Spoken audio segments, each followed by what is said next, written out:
And welcome back, ladies and gentlemen.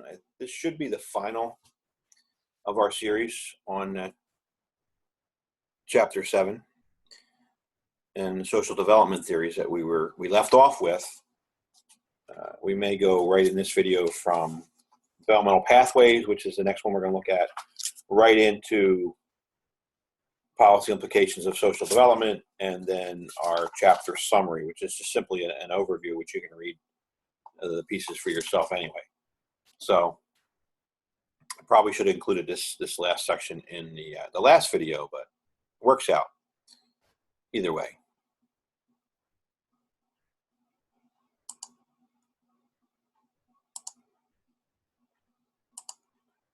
So developmental pathways, you've had researchers that found that there were manifestations of disruptive behaviors in childhood and adolescence, and suggested that they were age dependent.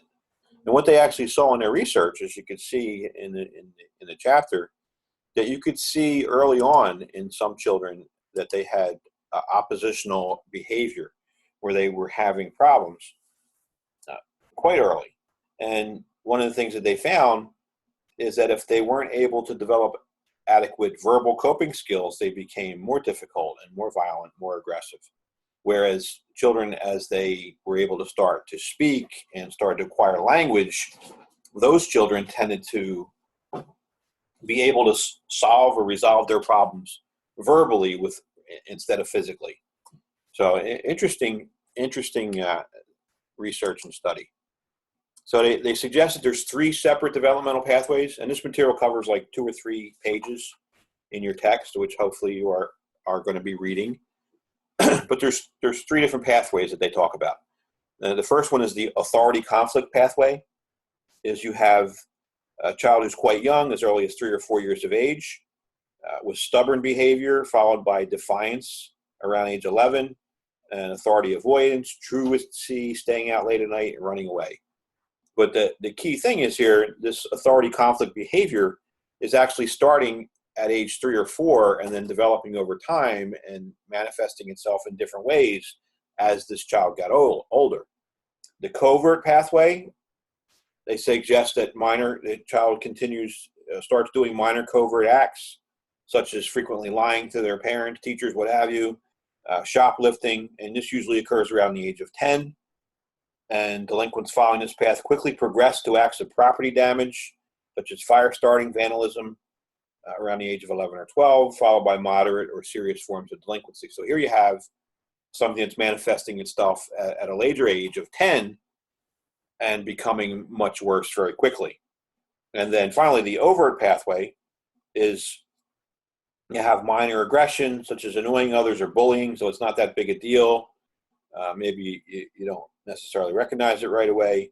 Starting around the age of 12, bullying was found to escalate into physical fighting and violence as the juvenile progressed along this pathway. Now, keep in mind, and explains it in the text, is these things aren't necessarily mutually exclusive. You could have them occurring, overlapping or occurring at the same time in the same kid. So keep that in mind, but interesting way that they looked at it. Critique, like other social development theories, the idea of developmental pathways suffers from definitional issues. In other words, how do we define the types of behavior? How do we recognize the types of behavior? What's the exposure? All those types of things suggested that maybe we really can't rely on it because it's not real clear. Chicago Human Development Project was a study, longitudinal analysis, cohort study, trying to take a look and see how individuals, families, institutions, and communities evolve together. So we're looking at all these different parts of what's going on in someone's life and all the different interactions and see how they evolve and change together. All right, next segment is policy implications. Like I said, we're going to roll right through and finish up the chapter in this video. Policy implications of social development theories. All right, this section simply just gives us some examples of things that have been done. Comprehensive strategies for serious, violent, chronic juvenile offenders is a program providing participating communities a framework for preventing delinquency. There's a typo here. Like, how do we do it? It gives them an idea, a framework of what they might do and how you might intervene in early delinquent behavior and respond to serious, violent, and chronic offending. So this program gives them tools, gives them ideas of how we identify these kids early on, how do we intervene early on, if they can become serious crimes, violence, and chronic offending, what do we do about it? So, it's a federal program giving communities ideas. They program their centers around the following components: supporting their families, supporting core social institutions, promoting prevention strategies, intervening immediately. So as soon as we recognize there's an issue, there's people jumping right in there and getting involved, controlling violent and chronic offenders, and establishing a spectrum of sanctions. So it's like, it's not, a sanction or a consequence not always going to fit the situation, or might not only work with one person. So you have to have a whole realm or range of sanctions to work towards the goal of stopping the offending. So interesting idea. And you look at some of the social structure, social process theories that we looked at before. These types of things that would be done in this program could be helpful in a lot of ways. Supporting families. If families in poverty, if they don't have enough food, the kid might have nutritional issues, which is a biological thing that we looked at previously. Keep in mind that even though this is listed as a social development theory policy implication, some other theories that we've studied could be affected by this type of program. Chapter summary. So let's wrap it all up. What was it all about? Various types of social process theories include social learning, social control, and labeling theory. They're the three biggies. One of the other biggie, virtually all crime is learned through association with others. By social development theorists, social process theorists, all crime is learned. We get it from everybody. Interesting thing, in the Philadelphia Inquirer yesterday, there was an article about a sexual assault study in colleges throughout the state of New Jersey. And the leader of the committee, the group that put together this study, made a finite statement in the article, it doesn't provide support for the statement, but what she said was this type of sexual assault, this sexual repression behavior is learned. So she may be looking at these types of theories, suggesting that if you're going to behave that way, you learned it somewhere. What they didn't go into in the article is talking about, where did they learn it? Did they learn it at home? Did they learn it through their associations with other people in the college, in their high school, whatever? But the idea in social process theories and social learning specifically is that everything is learned. Social control theories seek to identify the features of the personality and the environment that keep people from committing crime. So remember, we're talking about internal controls. What do we have in our personality, our values, our beliefs, whatever, that's going to keep us from getting involved in criminal behavior? And what's in the environment? What's the structure in our families? Our parents. What are our parents doing to keep us good kids and keep us safe? What about our law enforcement? How are they helping us? How is our communities? What programs are available that are providing controls? Is it, getting a kid who may need some help involved in a boot camp type of thing, or getting involved in scouts to direct them a different way? What's out there? Social controls theories are trying to say, people are always going to be deviant, and we need to have controls in place to stop them. So if you're going to try to put some kind of program in place with regard to social control, we need to find out what those controls are. Labeling theory basically says it's very, very important, it's very significant how our community responds to crime. So when we say, you're a bad person, is that person then going to follow that label? I've heard it regard to rearing of children, or even teaching kids in schools. When you tell somebody they're dumb, or they're stupid, or they're bad, are they going to then accept that label and then act out that way because they believe the label. Well, same thing, labeling theory with regard to crime, the same way. So people get arrested, they get convicted, they get sentenced, they go to prison, and the prison part is where they're going to have their differential association and learn from others. The labeling part is being told, hey, you are a felon. And then how does that hold them up when they come out into the real world after prison and try to get a job or try to get an education, and they're stopped or blocked because, oh no, we don't hire felons here. So labeling theory is all about that idea. Social process theory suggests that crime prevention programs should work to enhance self-control and to build those pro-social bonds. Remember that commitment, attachment, those types of things. Social development perspective acknowledges that human development begins at birth and takes place within a social context.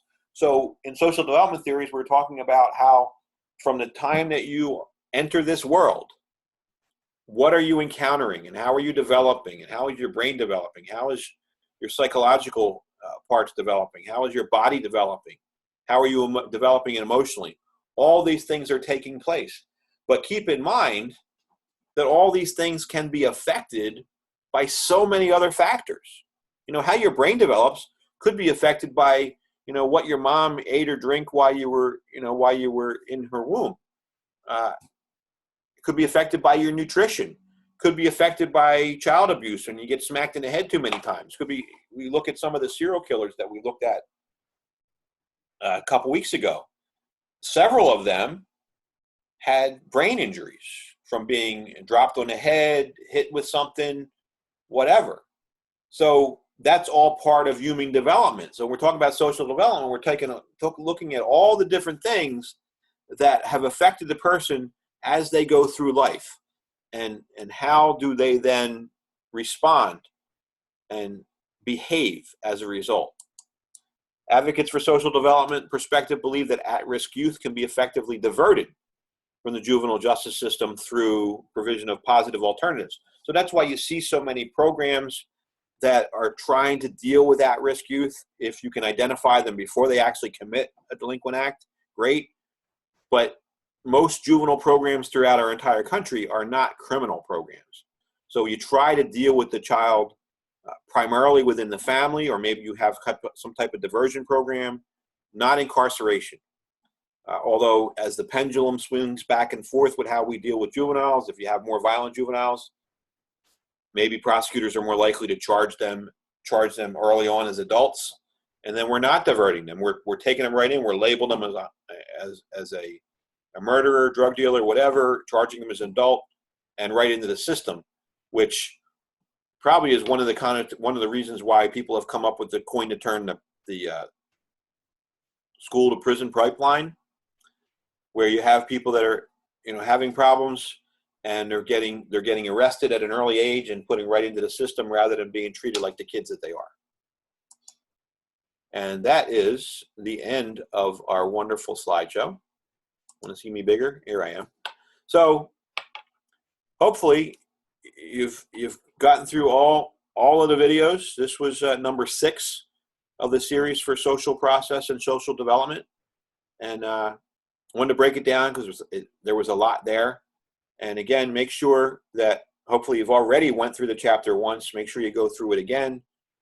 If you want to print out the slides, I like to use them as notes sections. There's a lot of pages. Consider when you do the notes ones, you get 3 slides per page, and you got 80 something slides. There's a lot of slides there.